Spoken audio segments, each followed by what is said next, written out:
All right. Good evening. Welcome to After Dark with Shawn Cornelius. I'm your host, the romantic, funny man, Shawn Cornelius, sitting in for another episode of After Dark with Shawn Cornelius. Got a really fantastic show. You know how I say before we get it going. Always say we got a fantastic show, right? It's cool. But before I get started, I always got to say hello to my right and my left hand team there, down there in behind the scenes, doing their job well. DDC, Denise the Giorgio Cooney, program director and producer extraordinaire, Smoke, Tariq Muskim. And you guys, hopefully, you're ready to do this tonight's guest. Got a fantastic guest, but before I get into that, I want to say hello to everybody and let you guys know that are watching out there in TV land that we do stream live. We are live now on social media, so I want to say what's good to everyone over on my Facebook pages and my YouTube page, Shawn Cornelius Entertainer. And I want to thank BronxNet for housing us, channel 68 and channel 2134, and DH1 TV as well as Spotify for the podcast. So tonight's guest has a multitude of talents. I've known this gentleman for quite some time, and we have performed together on several platforms. We actually did a web series episode together. He was so humbled and such a generous person. He actually pulled me in, matter of fact, on a Black History Month show, I believe that's what it was, to perform with him and the legendary Melba Moore. And he's just been a supporter, and we've been a supporter of each other throughout the years. He's an author, and he's a talented actor. He's a motivation. I call him a motivational speaker, but he does so much, and he's just a fun-loving dude, great personality. And I'm glad that he's on the show tonight. So it's about 2.5 minutes after the intro. So it's time to bring my guest to the platform, to the studio, because he's back there waiting. Please welcome Ronald Haney. Yeah, brother. Yeah. You provided and brought your own audience claps. That's beautiful. That's a beautiful thing, man. Thank you. First of all, thank you for being here, bro.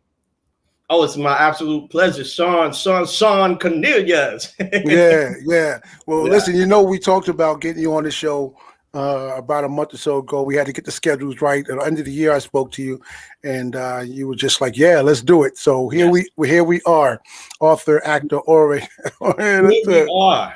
So listen, man. First of all, again, I didn't mention it but we'll get to it.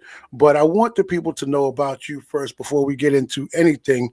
So please tell the people, where you're from, and then we'll get into and how long you've been in the industry, and then we'll get into some things. Well, hey, everybody. Good night to you. Okay, thank you very much, After Dark, for having me. I'm Ronald Haynie, everyone. Nice to meet you all. I am author, actor, orator. I'm born and raised in New York City, originally born in Brooklyn, of Harlem parents. And I'm currently in the Bronx right now, but straight New York. I've lived in every borough. I guess Staten Island may be the last that I would stay out there consistently. Yeah, and I've been in the business now professionally since 1990. It's safe to say since 1994, when I was blessed with the opportunity to be a part of the Black Filmmaker Foundation at that time. And I studied under the tutelage of the great living legendary playwright, Richard Wesley. He also penned the classic films, Uptown Saturday Night, Let's Do It Again. He also did Mandela and Leclerc for HBO as well, and he's a very fantastic brother. So since I've been if you want to say professional for as an adult, I would say around circa 1994, where in emotional reality it started in the mid 70s, I'll say, and I got the opportunity to be a background actor on the serial is not around anymore, the soap opera The Guiding Light. Mm-hmm. And blessed to be brought into CBS television at that time in the late 70s by the late Michael Zaslow. He in daytime TV history. He is the #1 villain on record. He portrayed the character Roger Thorpe back then on The Guiding Light. And he also portrayed David Rinaldi on One Life to Live subsequently, and for ABC TV later on. But he brought me into what was the first initial push, like that. Yeah. Okay. All right, cool. And well, you definitely have all those things because I met you through the acting thing, but I also, obviously, there's several things that we're going to get to. So let's jump right into it because I don't like to waste time on anything. First of all, want to pay homage and say prayers and condolences to Mary Wilson, the great Supreme. Woo! To her family and friends. We lost her. By the time this show airs, it might be some time, but we all know we lost another icon. And you had a connection to that, Ron, because you actually played Berry Gordy. Tell us about that project where you played Berry Gordy. I would love to tell you about that project. Okay, Shawn, Embody is the project that you are talking about. And now, 10 years ago, I put together an improv idea. I put together this improv idea and it worked. It was a 6-character, 1-man show that I did on the sixth character was the guy that was telling the story, of course, whereas the other 5 men, they were all leaders, if you will. 4 of them are not with us anymore. That would be Medgar Evers, Marcus Garvey, Malcolm X, and Martin Luther King. And the one who is with us, is Berry Gordy Jr. Well, Berry Gordy, he is a junior, but that's a long story. He's been Berry Gordy right, a long time. Yeah. And so that improv idea worked, and I'm looking forward to revamping and enhancing what that is for the future, Yeah, and so because what I saw and recall, you had young ladies in who were portraying the Supremes. Okay, what you saw, with all due respect, Shawn, you saw still shots of the open mic show that that was very successful that I did in Harlem from 2006 to 2011, and then we had a reunion like in 2014. Well, for Women's History Month one year, I did a dedication to Diana Ross because it fell on her birthday, March the 26th. Okay. And the show on we were returning for that year, and then I ran from March all the way through October at the time, and so it fell on her birthday, and I put on some Supreme skits, and so that's one thing. And then Embody was a whole nother thing, which came much later in 2011. However, about Mary Wilson, it's funny because the last time that I saw Mary Wilson physically and spoke with her was the last time the first and the last time I've ever seen Cicely Tyson in a performance. It was during the Gin Game on Broadway, which is, starred with the great James Earl Jones. Cicely and James Earl Jones did that. And, what's crazy to me is how these two icons, the Almighty called them home a week apart. How I saw them both at the same time, thanks to a wonderful friend of mine from NBC. And we actually went to high school together, and we went to the, she said, well, come on, Ronnie, I'm going to see the Gin Game. You want to come? I said, well, I went, and Mary was there. I was 2 hours behind her. I spoke with her about a mutual, a friend of hers who was a surrogate uncle to me in Cincinnati, and we talked there. It was brief. I was after the show, and me and my friend went our way, and her friend went theirs, we were all filling out the theater, and so now fast forward into today, it's of course it's painful, but growing is painful as well. We are. Tomorrow just isn't promised, and we have to maximize our happiness on a day-to-day, second to second. And I feel like being called home for Mary Wilson is is a direct shot to me from the Almighty saying, look, you know the what's up. You already know what's up. I have had Mary Wilson. I don't own these right. Don't throw our love away. Yeah, you can only do like 3 seconds of that before you get us in trouble. So you do. Ooh, baby. The Supremes, man, like, come on. And then the thing about Mary, she's the alpha and omega of the group. She's the original primate from 1959, and she went all the way up to 1977. There's actually 8 or 9 or even more Supremes, just like the Temptations, and during the entire tenure of the group from the very beginning. I humbly ask everyone around the world to pray for not only Mary Wilson's family, but to pray for families of Florence Ballard Chapman, as well as Diana Ross, because now Diana Ross, in all actuality, she has outlived her original primates, from Betty McGlone to Barbara Martin to Florence and Mary now. So it's like that. I was in a funk. Thank you so much for giving me the opportunity to speak about that, Shawn. No, man, listen, that's what this platform is for. And like you mentioned, we lost another icon, Cicely Tyson, not too long ago. So you pay homage to culturally, you pay homage to a lot of our heroes, whether they're male or female. You do a great job. And again, this will air at a later date, but we're in the middle of Black History Month. and every time I see you, that doesn't have to be Black History Month for you to pay homage to the Rev. Dr. Martin Luther King. It's a Dr. King kind of thing, eh? So now, when did you start doing that, Ron? When did you start saying, you know what, I'm going to make this happen? That happened in 2009. For me to memorize the I Have a Dream speech by memory was doing that helped to preserve my life at the time I was undomiciled in my own hometown. Oh, sure. So, like, we're all, New York, full of culture, still trying to retain that post-pandemic, during. And so there's a lot of poetry going on, a lot of music. New York is what it is. So I was involved in poetry circles. Again, I ran my own poetry show and talent show for grown folks.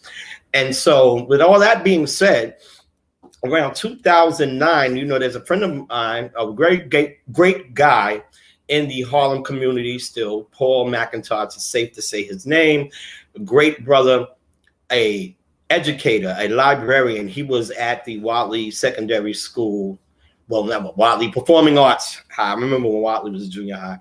And anyway, Paul McIntosh had asked me if I could do Dr. King for the students one year. And that when I was still doing it off the paper. Prior to that, I did it in New Jersey for a lovely lady that I was with at that time, for her pastor. Okay. Anyway, right. So fast forward a little bit.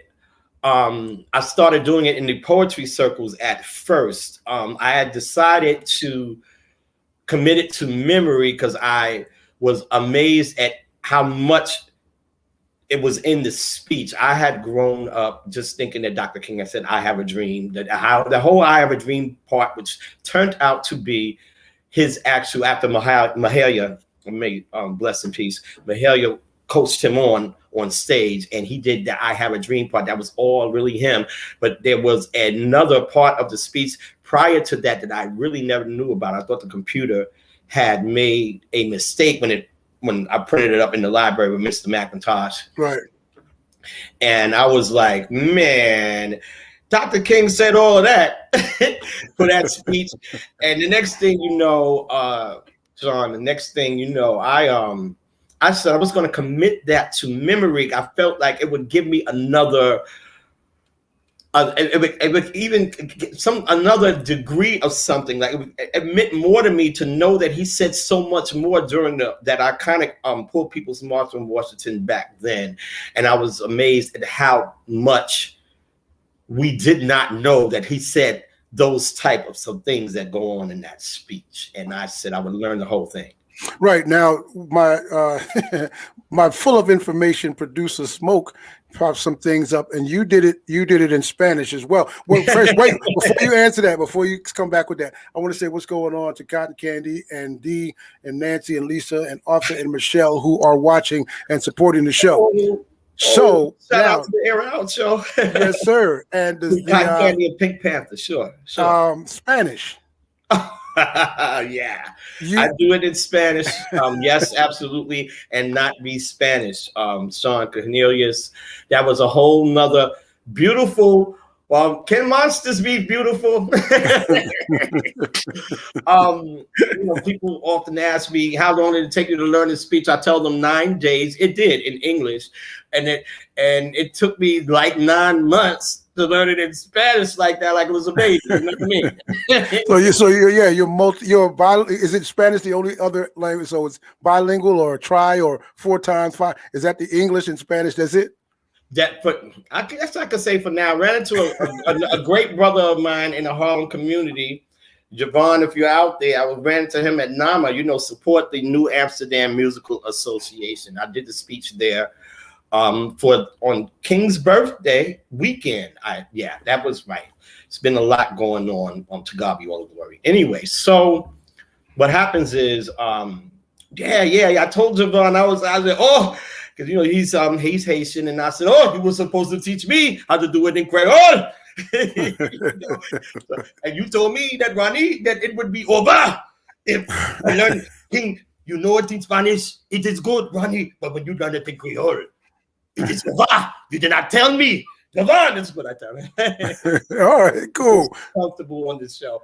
I'm supposed to be Regal Ron here, but we're all mourning these rapid transitions, but we find ways to carry these batons that our ancestors give us when they're called home. Like, we find ways to do that. So thank you very much. Sure, anytime, man. Listen, all right. So I want to make time because you are an author. Tell them about the book. The book. Yeah, tell them about the book, Duppy. Tell them about what it's about, and just go into how you wrote the book, man. Okay. And why. We're transparent. Duppy came out of a failed suicide attempt. I'm not proud of that. It looks even worse when you see it in black and white on paperwork. So anyway, like I said, what I just said, I don't want to repeat that because it's weird to talk about, because I know that if the Almighty decided to be, oh, you want to be smart and just, I wouldn't be here with you. I wouldn't have been able to say, hey, Cotton Candy, or hold this. So right. Anyway, so many images of the third, around 1994, because Duppy, You Reap What'cha Sow was always a novel. And I started writing the book, and simultaneously, I had joined the Black Filmmaker Foundation at the time, and that's how I met the great Richard Wesley. So I began writing the novel and the screenplay version, because I was screenwriting with him. And I wound up writing the novel and the screenplay simultaneously at the same time. And of course, the great Terry McMillan, living legend, she is very hot at that time. She had published Mama years before that and Disappearing Acts, but Waiting to Exhale, I had the novel and I'd read that. And then the movie had came out. And I was like, well, that was my big inspiration at that time. And so I wrote the book and the screenplay at the same time. And I always wanted to dedicate it to my grandfather, who had passed away prior to that unfortunate attempt that, to God be all the glory, it didn't work. And I'm sitting here on this interview. Right. So... So that was around 1995 is when the story was finished, and I was already just in touch with Mr. Wesley at that time, and I subsequently became a member of Frederick Douglass Creative Arts Center on 96th Street, and that led to being a part of the New Renaissance Writers Guild, where some of Terry's comrades were in that writers group. They were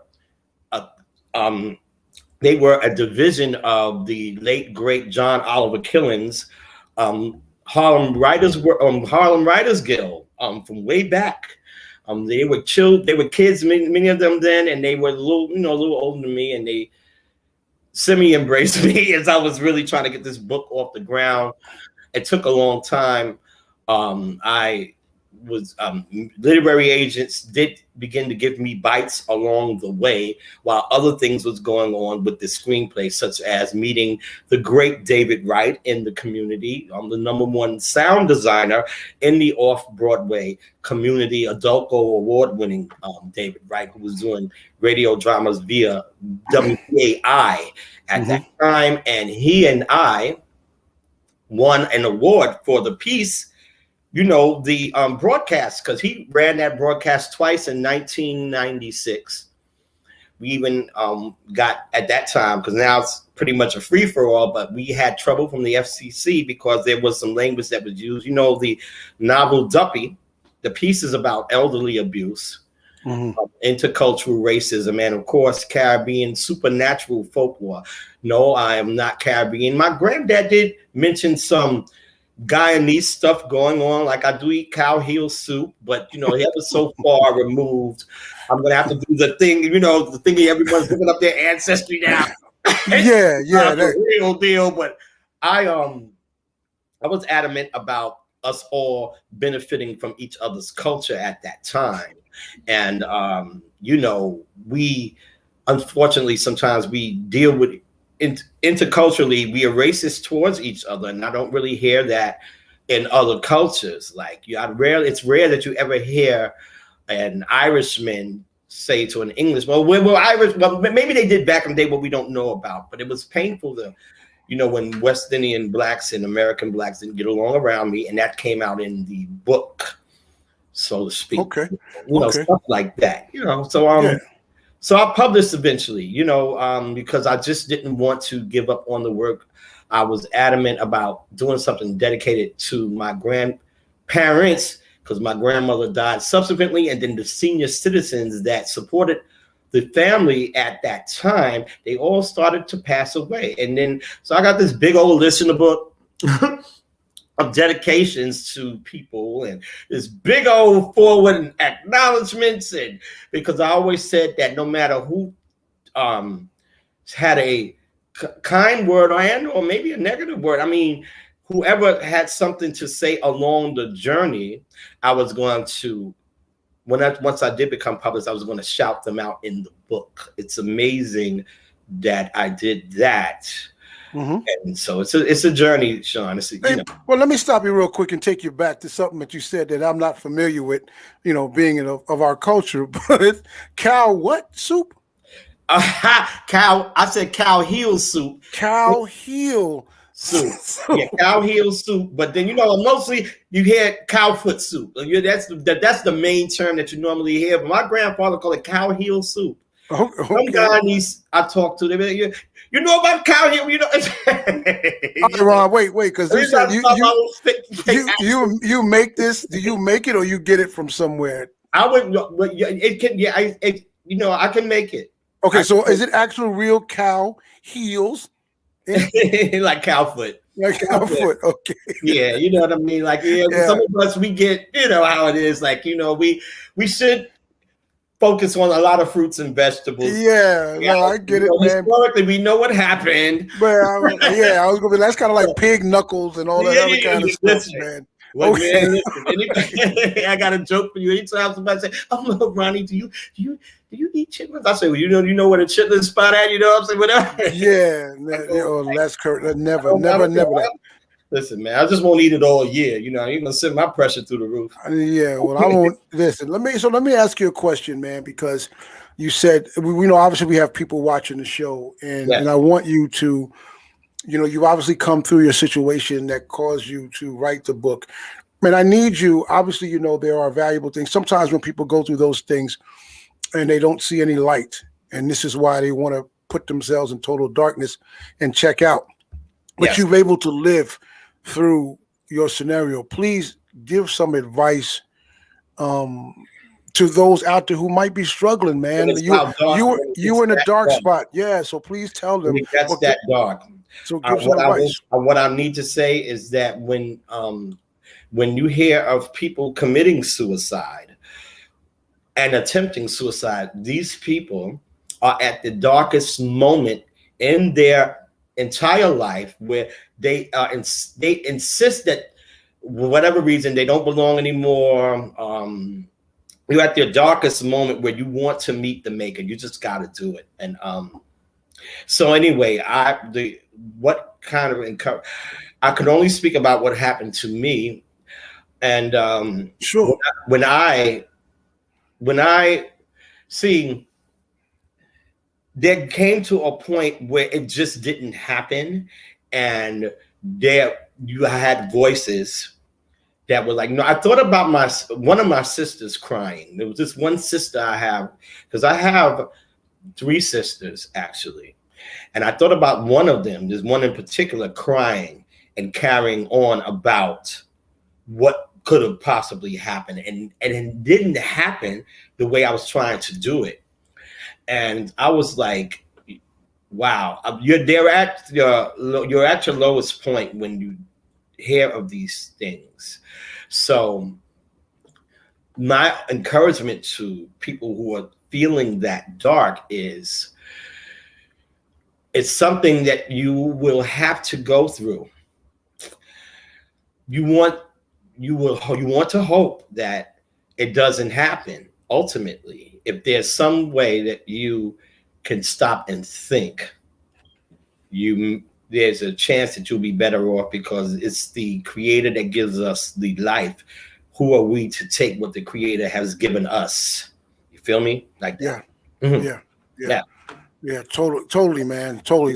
Thank you for that, brother. Because again, we don't know who we don't know who we can touch with our stories, or who's watching just behind the scenes, and something you say may enlighten or flip that switch back for someone. And again, my message for people is to let you know, regardless of what you feel, you are loved.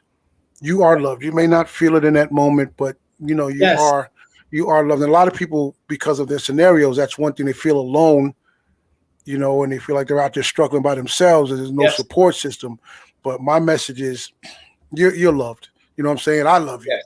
You know, so hopefully that matters. You know what I mean? So Ron, I usually take a break around this time in about 2 minutes, but I want you to talk about, in about 2 minutes or less, your relationship with another legend that I got to meet years ago, but personally met when you were so gracious to bring me on a Black History Month show, the legendary Melba Moore.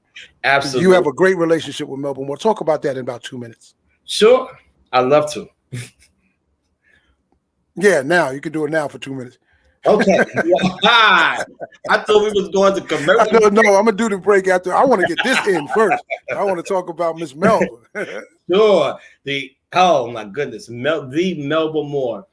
I feel like the Creator, the ancestors, the angels that protect me, sent me Tony Award winning, Grammy nominated, Lifetime Achievement receiving Melba Moore, the Queen of Broadway Soul. You may be known, she's the Queen of Broadway Soul.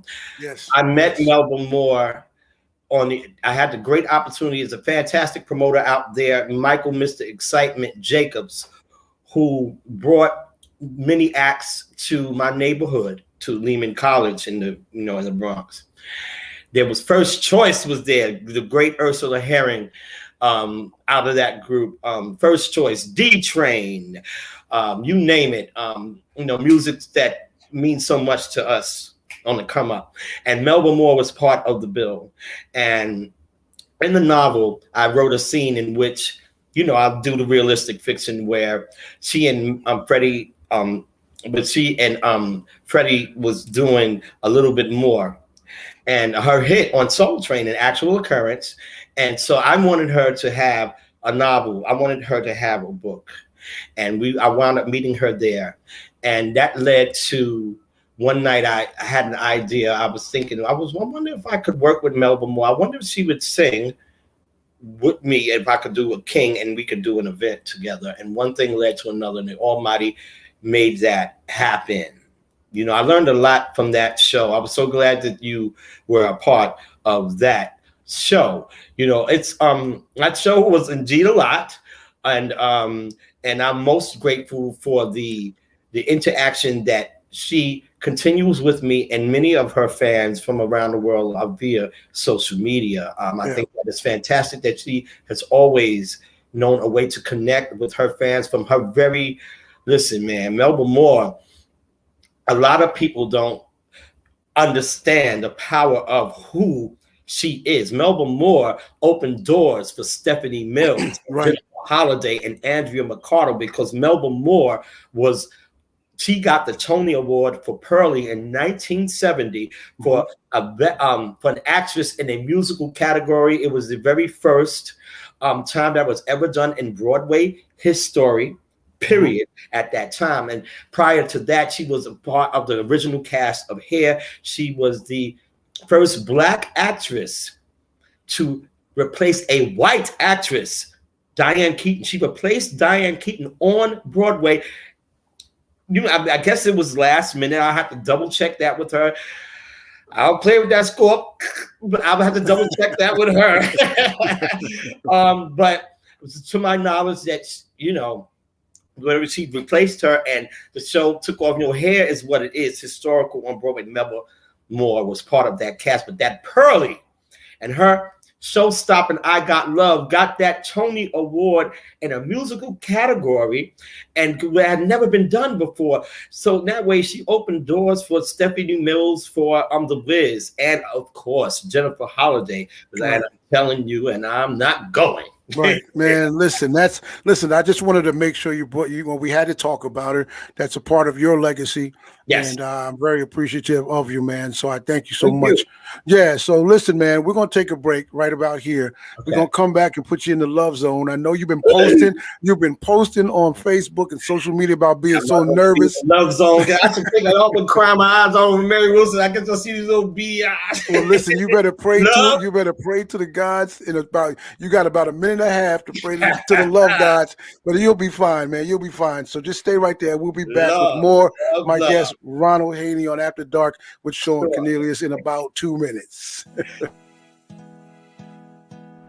Hey, it's Bethany Brown. I played Null, or Janet Petty, in The Flash. Shawn Cornelius, your new movement, Enough is Enough? Phenomenal. Man, everybody let your voice be heard and go support Shawn's campaign, Enough is Enough. It's time. Bye. As I walk through Hi, I'm Sheba Jordan. I wanted to make this video to show support to and congratulate my good friend Shawn Cornelius and his Enough is Enough movement. Shawn, you hit the mark with this one.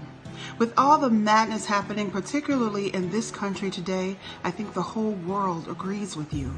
Your message is appropriate, it is accurate, it is true. Enough is enough. Keep going, good brother. I'm so proud of you. I congratulate you. I support you. Hey, this is Anita Marie Sparrow, and you're watching After Dark with Shawn Cornelius.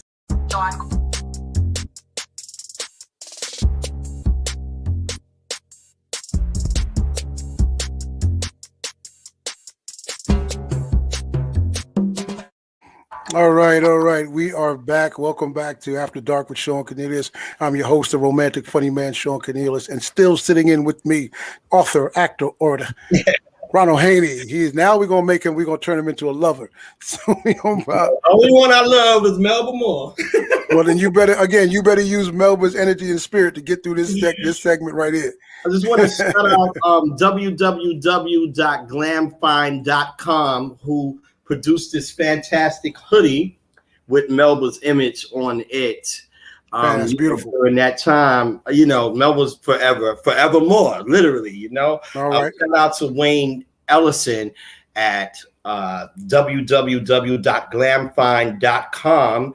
and you'll be surprised on what the brother puts together with his own hands, from fantastic hoodies like this. Listen, you should shop his website, and it's a variety of things from hoodies to masks to other merchandise to furs. Cool. All right, now I need some of that energy that you just gave that brother. All right. I need some of that energy to get this thing going. So I need you to summon all your powers right now and say abracadabra for me. Abracadabra. Oh, Lord have mercy. Look at it. We are now in the love zone off of your power, your energy. All right, brother Ron. Here we go now. These are this is nothing difficult. Almost 70 other people have made it through the show in this segment, so I'm sure you'll be inside of that group, all right? Sure. These are all your opinions. These are all your opinions. All right, here we go. Let's start it off. First question. What is your definition of love, and why is it important to you? My definition of love is, well, I'm going to speak on why it's important to me. Love is important to me because you have to develop that love to get the conjunction with the Creator as to why we are here in the first place.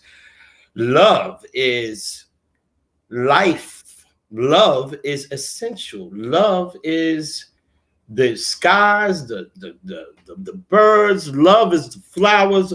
Love is water. Love is the elements. Love is love. Love.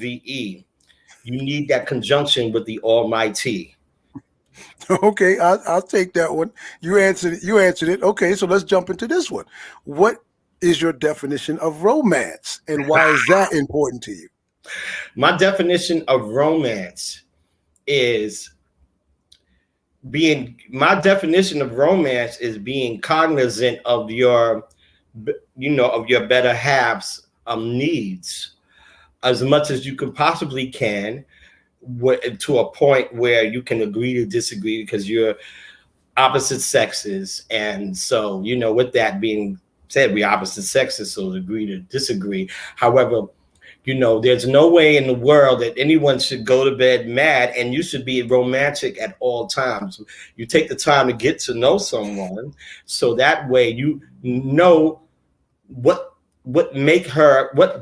keeps her thinking about you with every step she takes. And to me, that's what romance is, when either of you can do that, where if somebody come at you with the okie doke and be like, listen, you can be like, I hear you, Ma. I hear you, Ma. I hear you, Ma, but I got something hot at home too. You know what I mean? But romance is very important to me. You got to have fun with this. Like, you see all these checkouts, these disappearing acts going on around you. So you need to be in romance and be in love all the time as much as possible. All right, and saying that, very good answer, brother. Where would you put yourself on the romance scale from 1 to 10? I would put myself on the romance scale from 1 to 10. I know I would definitely put myself at an 8 to begin with. Okay. All right. Absolutely. All right. And saying that, which is cool, an 8 is good. Tell us something that you've done that would make you say, yeah, I'm an 8. Give us an example of Ron Haney's 8 style. In romance. Okay. Yeah. Because I love to give flowers. I love giving flowers. As a matter of fact, like, okay, for example, boo, I'm single right now, but I still know. Wait a minute. Are you pitching for a date on this show right now? Oh, man, you know what I'm saying? I'm hanging with the funny comedian. Well, yeah, all right. I got you, brother. I hope it works for you. Romance type of dude, you know what I mean? So, I'm trying to learn, bro. All right.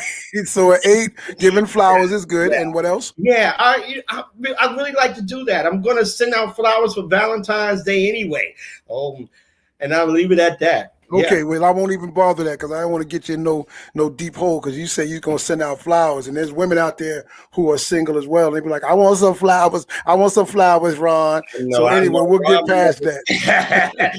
Ronnie be like, yo, I had when I was doing the open mic show, the host of, of course, why is it in life we always have a boss? But anyway, and they're usually women. It's nuts. But anyway, the woman who put me on to do the show, she said, Ron, you make it look easy. And I have to agree with that last 10 years, but it's okay. Man, listen. All right, we'll move past that. I got your answers. All right. So next one, Ron. Yes. If you could have dinner, and I've learned to kind of be flexible with this question. If you could have a romantic dinner with anyone, past, present, or future, who would it be? But I'm going to let you answer it. If you could have dinner with anyone, past, present, or future. See, we're in the love zone, so you got to answer romantic first, and then you can tell me someone that you would want to have dinner with, past, present, or future. Right now, it's going to be Mary Wilson. Okay. Right now, it's going to be Mary Wilson. Okay. I know it's a Miss Mary Wilson, but yeah, right now would be Mary Wilson. Absolutely. Beautiful. All right. Ron, you know that in relationships, in love and romance, to have a successful relationship, you must have respect, honesty, and trust. Absolutely. Okay. It's like it's respect, honesty, and trust. Correct? Yeah. Yes. That is as essential as air in a relationship, okay, as well as communication. All right. So tonight, because you have to have respect, honesty, and trust, you get to take one of those away and still have a successful relationship. Which one are you going to get rid of out of respect, honesty, and trust? In order to have a successful relationship, I have to get rid of. Wait, what are you talking about, Shawn? One more time. You got it, Gary Coleman. You have respect, honesty, and trust. Respect, honesty, and trust, and one of them has to go away for this show. Successful? No. You can still have a successful relationship by taking one of those out tonight, only for the show. Which one are you going to get rid of? Yeah, only for the show. Trust, honesty, and respect. Trust, honesty, and respect. I'll do the trust, honesty, and respect. I'll do the honesty. Okay. Now for the show, Shawn, how dare you make me do that? But for the show, my dude, my Gina, all right, you'll take honesty. All right, let's move. We can move past it. That's cool. For honesty, bro, because like you know how it is. Like, yo, ma, you know what I'm saying? Listen, I gotta stay neutral. Listen, yo, ma, you know that weave is alright. You know what I'm saying? No, I'm just. I stay out of your answer. What my baby doing? I stay out of your answer, brother. That's on you. Don't bring me into this scenario. Okay. That's all right. I know. They ain't gonna chop your head. They're gonna want to chop mine. Yeah. Hey, so Ron, check this out. Yeah. When you're in a relationship, what is the one thing that makes you the happiest when you're involved with someone? What's the one thing out of relationships that really just makes you go, wow, I'm glad I'm in this? I really love when the female, she has taken the time to listen, to have listened to you. Like, even if you're a chatterbox due to nerves sometimes, which I've been accused of being, but that could be a style of behavior coming from the man, because you do that just to protect his heart. Because, when you get down and gritty and grimy with someone that you should be having feelings for, you should be playing for keeps. So I like when the sister happens to really know what is making you tick, and she can be of that small percentage of that still cares about men, because there's a small percentage of women out there that really do care about how men feel, right. And and unfortunately, because brother, we're outnumbered by some cats that just have really did them some kind of way from historically for many years. Shawn, we're not taught how to do them. All right. Mm-hmm. So because of that, we are a small percentage as well.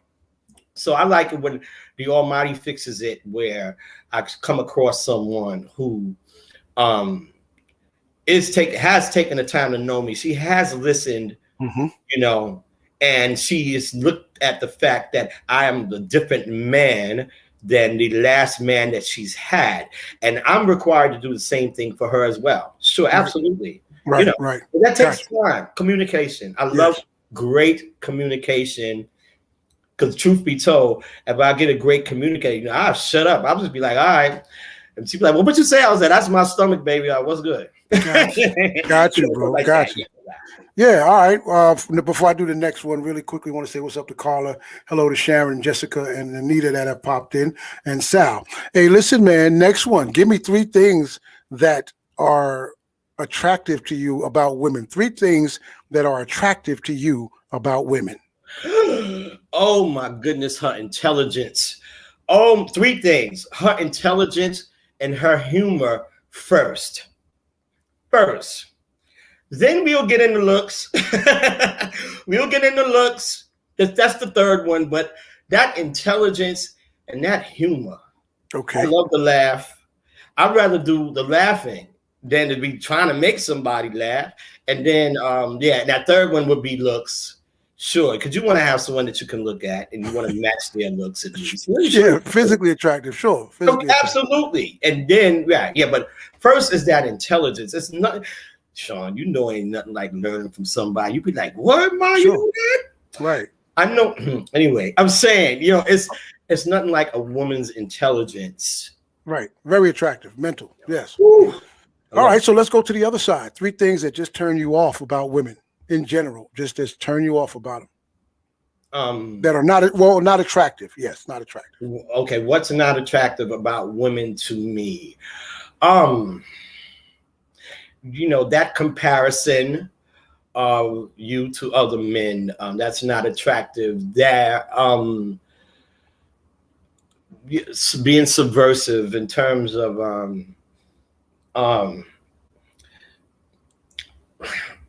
I don't like when women pretend to really like each other. I think that it's important when she opens her mouth to speak that she should, you should know that she cares about humanity to the best way that she can, because women have been persecuted against for so long, and now, I'm saying, they're getting their just due for real.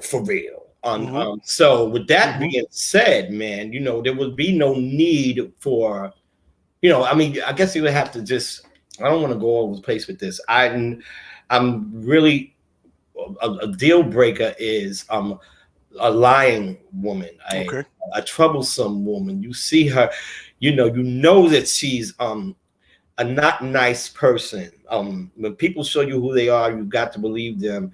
Like Maya said, they'll bring you their personality on a platter if you listen to them the first time. Check them out. Sure. All right, good ones. Take a second, a minute on each one.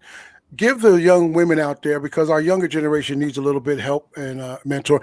Give the young women advice on dating men today, and then take a minute on young men dating women, if you have advice for both genders. Sure, I love to. I always want to do the best that I can to project a great image for young people, the best that I can, without, So I'll start with advice for young women and about dating men. I would say the best that you can to try to get to know where his mind is. And I think his environmental factors are very important. And what I mean by environmental factors, like, some of you young ladies, oh, he's so cute. Oh, he got a body or whatever. There is more to that man than that. And the quickest, I would say, be open to sound advice from women who have been married, women who have been in relationships and stuff like that, but still have your own mind with dealing with the opposite sex, the boy. Again, his environmental factors are really, really key. And I want to say for the for young guys that's dealing with girls, wow, I'm thinking about what I see a lot now in the society. Yeah, well, go ahead and give it to him. Yeah, man. Oh, because it's so, I'm so happy to hear when young boys want to date young girls that I love to give advice on what that is. Because that can be so innocent when you are courting, when you're a young dude and everything. This would be coming from if I had this to do all over again. I would say be open to listening who she is without, because I'm a firm believer that we as men are not really taught properly how to deal with women in a lot of cases sometimes, again, based on our environmental factors. So, right. Patience for either young people, for either sex, patience and communication is key. Now, that don't come with no handbook either. Right. No, you're right. You're right. Cool. All right, Ron, check this out. Let's jump into the last segment of this part of the show, which is something that I like to call favorites. And see, I got power too. All I got to do is say it and it pops up on the screen. I got a little bit of something going on. So basically what I'm going to do, man, I'm just going to throw out some categories and you tell me your favorite. That's it. Sure. One, short and fast. All right, here we go. Favorite, and don't say heel or whatever. Favorite food. Favorite food. Spare ribs. You're a meat lover. Okay, spare ribs. Got you. Favorite song of all time. Are you really going there? Yes, sir. If there's a cure for this, I don't want. Okay, only 3 seconds. Only 3 seconds. Remember. Love Hangover Diana, bro. Got you. Okay. Favorite. Well, I might be able to guess this one too, but no, I may not be. Favorite movie of all time. Lady Sings the Blues. I was gonna say it, Diana Ross. Williams. Yeah. Okay, there you go. All right, cool. Favorite book you've ever read. I'm going here. I'm gonna go here, bro. Go with it, brother. I'm taking off the shades for the other lights, flashing lights. My favorite book of all time is Louise M. Fitzhugh's Harriet the Spy. Okay. All right, cool. I read it in 1979. It's cool. Maybe 78, something like that. You've traveled a little bit, correct? You've traveled a little bit. Sure, I'm an ex-serviceman. Sure. Yes, sir. Yeah. So, what is your favorite? Where's your favorite spot? Your favorite vacation spot? Mm-hmm. My favorite vacation spot.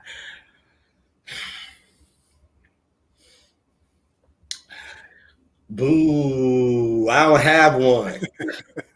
Well, listen, I don't let people. Right. It'll be her. Wherever she want to go, I'll go. Okay, but I can't. All right, I'm gonna take that. All right, but you know what? If I could throw something out there, yes, that's what I was gonna say. Throw something out there, bro. Go ahead. It's on you. I can throw something out there. I want to vacation with a very special someone. I want to go to Paris. I do because Paris is historically that spot for love, romance. Sure. You know what I'm saying, and I want to go to those spots. I've never been to Paris. All right, so I know. Say Paris for now. I've traveled, but like the spots I've traveled to, you don't want to vacation there. Well, no, that's why I said your favorite vacation. I didn't say where you went to in the military. See, I see what you're doing too, Ron. You think you're slick. I see you pitching for Valentine's Day, talking about Paris and all these. With my woman, I get with. I didn't mean to blow your spot up, but you did. I learned from you, man. All right, brother. Okay. Your favorite director. Favorite director. My favorite director of all time. Ooh, I love these questions, Shawn. You got it, man. Thank you, brother. You picking Ron Brain like what? You know what I'm saying? Well, I'm gonna keep it easy. Like keep it keep it simple, stupid.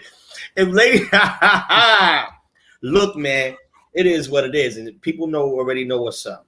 if Lady Sings the Blues is my favorite film of all time, I'm going to say that Berry Gordy is my favorite director of all time.